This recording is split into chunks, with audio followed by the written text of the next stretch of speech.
Hello everyone, thank you for tuning in today. My name is Duk Lee and I am a PhD student from the University of Florida, and today I will be talking about path following with stable and unstable modes subject to time-varying dwell time conditions. Before I move on, I'd like to give recognition to my co-authors, Jiwan Chen, Andrew Teal, and Warren Dixon. Dr. Chen and Dr. Dixon both have affiliations to the University of Florida, and Dr. Teal is affiliated with the University of California, Santa Barbara. Often, autonomous systems are required to operate in environments that can include unknown terrain, complex environments, and/or contested environments. As a result, these factors often lead to limitations in sensing and communications. For example, a practical application is underwater navigation, where vehicles may not have GPS sensing capabilities while underwater because it is very expensive. So they have to resurface periodically to obtain GPS data. Another example is target tracking, where a system may use visual landmarks for closed-loop feedback control, but these landmarks may periodically leave the field of view of the camera. Thus, in a lot of cases, feedback is not continuously available. Motivated by these limitations, we're interested in problems where state feedback may not be continuously available. In our previous works, we've considered both single-agent and multi-agent systems tasked with navigating along a path under communication limitations. And these limitations were dependent on if the agent was in a region where state information was available or not. In these works, we consider scenarios where we can plan a path to control when an agent will have feedback and when it will lose feedback. In the systems that we are considering, the system will periodically operate in two modes. One mode where state information, such as GPS data, is available, and another mode where state information is not available. Lyapunov-based switch system approaches are used to analyze and model these systems. Specifically, we are going to examine switch systems that switch between stable and unstable modes, which correspond to when state information is available and unavailable respectively. It is well known that in switch system analysis, we have to switch in such a way that the overall switch system is stable. To ensure stability of the system, dwell time conditions that restrict the duration of the activation modes are developed. However, Lyapunov-based methods are in general very conservative, and that is detrimental because in the context of systems subject to intermittent loss of state information, we want to maximize the duration a system can endure without feedback. Thus, the goals in this paper are to explore new methods, specifically data-driven methods, that will reduce the conservativeness of the dwell time conditions developed, and hence lead to increased robustness to losses in state feedback. Now I will go into the details in the problem considered. The agent is modeled by the following dynamics. Now looking at each term, this first term here represents the drift dynamics. The second term here represents the time-varying exogenous disturbance. And this term here represents the control input that is to be designed. And we will also make the following assumptions. First, assumption 1 assumes the drift dynamics are globally Lipschitz, and Lipschitz conditions are generally made for the existence and uniqueness of solutions. However, we also make this global condition that uses the Lipschitz constant as a gain condition in the control design and Lyapunov analysis.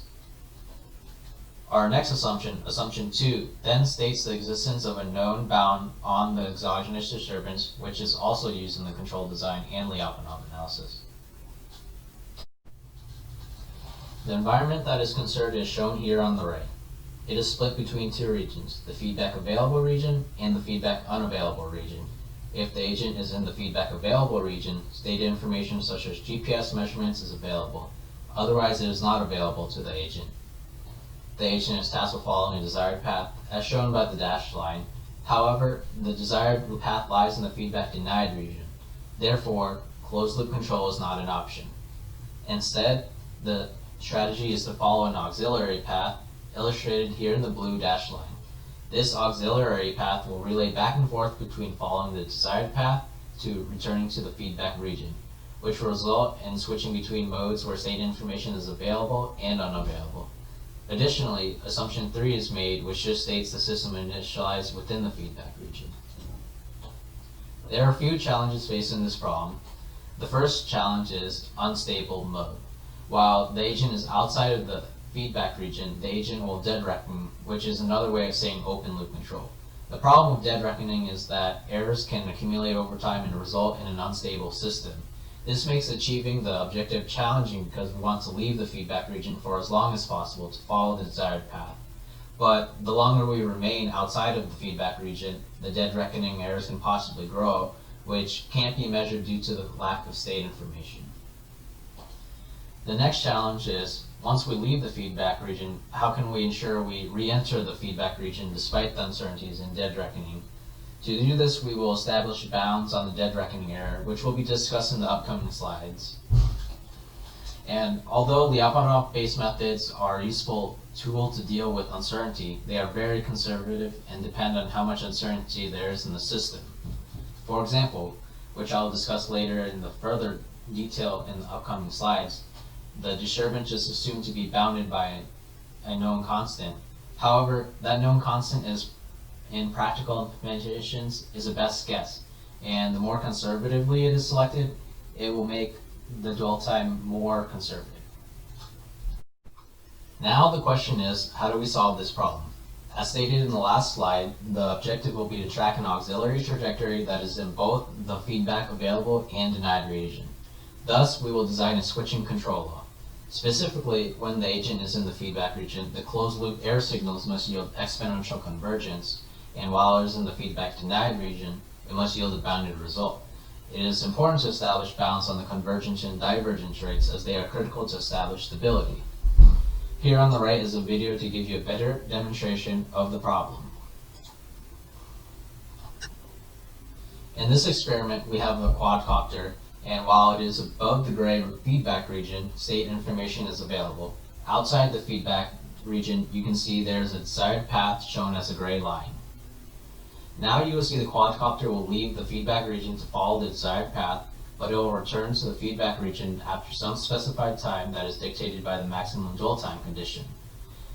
In the blue is the auxiliary trajectory that is the quadcopter is following, and in the red is the true state where there is no feedback. You can see that there's a mismatch between the red and blue line, which is the dead reckoning error.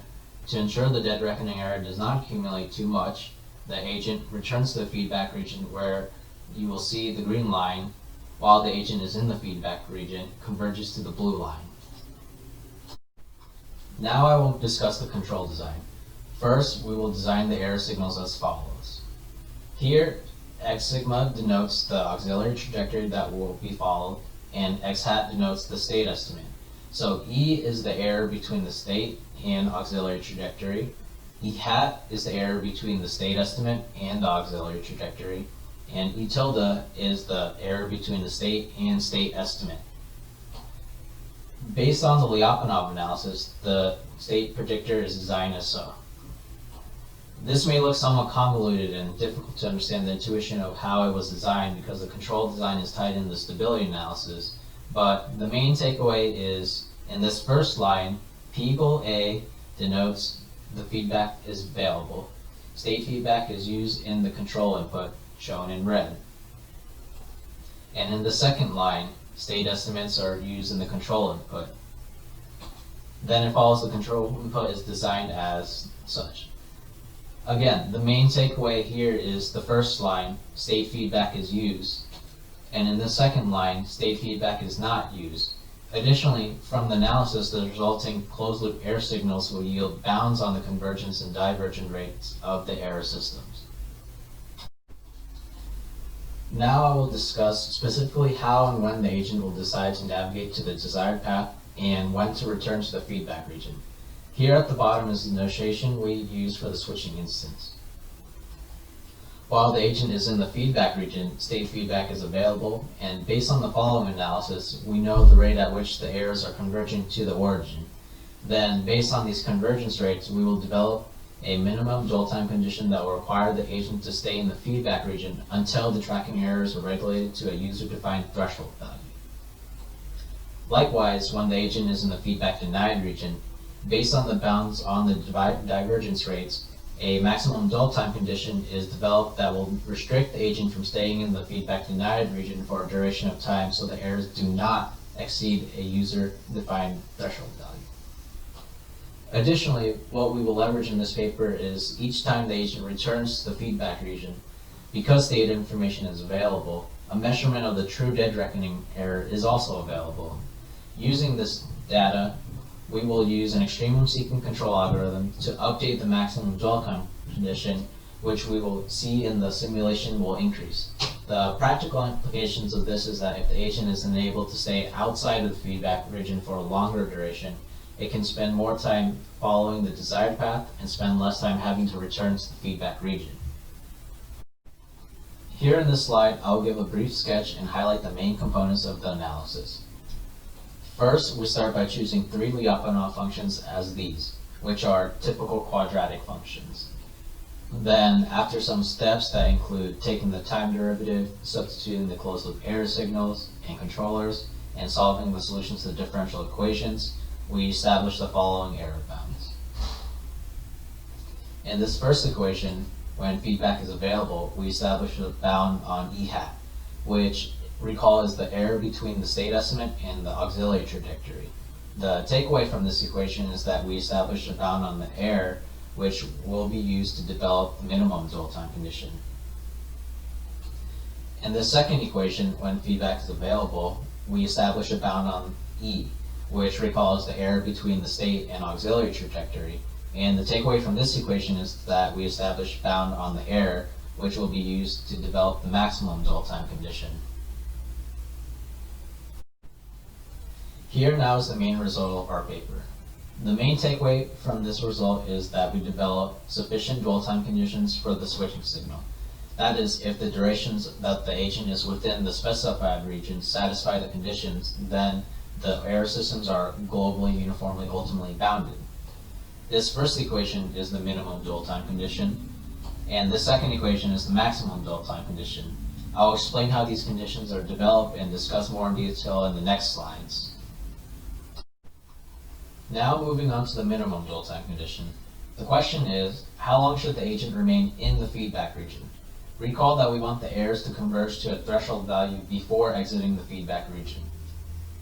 From the errors that we established earlier, we are going to evaluate the error at the time of exiting the feedback region, and we want that error to be less than some parameter, shown here on the right-hand side as E hat t. Then solving this inequality yields the minimum dwell time condition as this, where k, lambda a, and E hat t are user-defined parameters, and c E hat is an initial condition. This dwell time tells us that we should stay in the feedback region for at least this amount of time, which is easily calculated. Before I get into maximum dwell time condition, I'll first introduce extremum seeking control. Extremum seeking control is a model-free optimization method that exploits an unknown input-to-output mapping. Extremum seeking control methods drive an input to an optimal input that minimizes or maximizes the output function. The goal in this paper is to incorporate the extremum seeking control with intermittent measurements of the dead reckoning error to find an input that will result in a less conservative dwell time condition. Before I move on to how we use extremum seeking in this dwell time analysis, here's a concrete example on a simple system. Here we have a simple ODE given by x dot equals minus x plus u, where u is the extremum seeking input, and an output is given by this function here. And these are the corresponding optimal set points to the system. Here is an extremum seeking scheme that I pulled from a reference provided below. It should be noted that knowledge of the optimal set points is unknown in the control design and is just here for reference. And here's a simulation of the result. We notice that the states converge to a neighborhood of the optimal set points, and the main takeaway from this is that there's an output measurement or cost function, and the extremum seeking generates an input that converges to a neighborhood of an optimal input that minimizes the output. Now, moving into the maximum dwell time condition, the question is, how are we going to incorporate extremum seeking? Well, each time the agent re-enters the feedback region, it obtains a measurement of the true dead reckoning error, and we can choose our output or cost function to be as follows, where here EM is the max error threshold that we allow. Here, phi is the offset parameter, and the intuition behind this term is that because the extremum seeking typically converges to a neighborhood, we want to offset the extremum point so that the error does not exceed EM. And here is the dead reckoning error. From this equation, it can be seen that the extremum point corresponds to when the dead reckoning error is equal to EM minus phi. Ideally, we want the dead reckoning error to be equal to the maximum threshold, but as said previously, we do not want the dead reckoning error to exceed the maximum threshold. Now we will make assumption 4, where we assume that there's a provided extremum seeking scheme. We make this assumption because designing an extremum seeking controller is out of the scope of this paper, and hence we reference existing literature. For the maximum dwell time condition, the question is, how long can the agent stay outside the feedback region? Recall, previously we developed error bounds when the agent is outside the feedback region. Using these bounds, we can evaluate the error at the time of reentry and solve this inequality. Notice that on the right-hand side, gamma is the extremum seeking input that is updated each time there is a measurement of the true dead reckoning error. Solving this inequality yields the following dwell time condition. And notice that in the dwell time condition is the extremum seeking input. The remaining terms are constants and initial conditions. The ideology behind this is that over time, as the agent obtains more and more measurements of the dead reckoning error, the input will be driven towards the optimal input that will minimize the cost function, hence a less conservative dwell time condition. This will become more visually apparent in the following simulations. In this simulation, the drift dynamics were chosen as a linear function where the A matrix is a 3x3 identity matrix. The exogenous disturbance is drawn from a uniform distribution. And note that in this tracking problem, I stated that we were going to follow an auxiliary trajectory. The auxiliary trajectory is constructed with the smoother step function, and the reference is at the bottom if you're interested in the details of the construction. And here's the discrete extremum seeking control scheme that we use. Note that the knowledge of the optimal input is unknown and not used in this control design. Only intermittent measurements, when available, are fed into this algorithm. And here are the simulation results. On the left-hand side is the maximum dwell time plotted against the number of reentries, and on the right-hand side is the true error over time. Looking at the left plot, here we see that the system is initialized and the maximum dwell time initially starts at approximately 5 seconds. Then, over time, after leaving and re-entering the feedback region, the extremum seeking input drives the maximum dwell time condition to approximately 15 seconds. That is about a 3-time increase. That is a significant change, and the instant ramifications are the agent can spend about 3 times longer without feedback, without having to return to the feedback region. Now, looking over at the plot on the right, we see that over time the error is increasing. This may seem detrimental, but it's actually what we want. The top line is the maximum error threshold and is the absolute maximum error that the system can tolerate if we wanted to guarantee re-entry to the feedback region. And here's the line EM minus phi. And this gap between the top and bottom line represents the offset parameter phi. As said before, instead of driving the error towards EM, we instead drive it to a lower value with some buffer, since extremum seeking drives the states to the neighborhood of the set point. And that wraps up my presentation for today. Thank you for tuning in. And listed below is the contact information of the authors of this work. Please feel free to reach out to us for any further questions. And also listed below are links to the Nonlinear Controls and Robotics Lab's website, YouTube channel, and Facebook. Check those out and connect with us. Thank you. Enjoy the rest of the conference.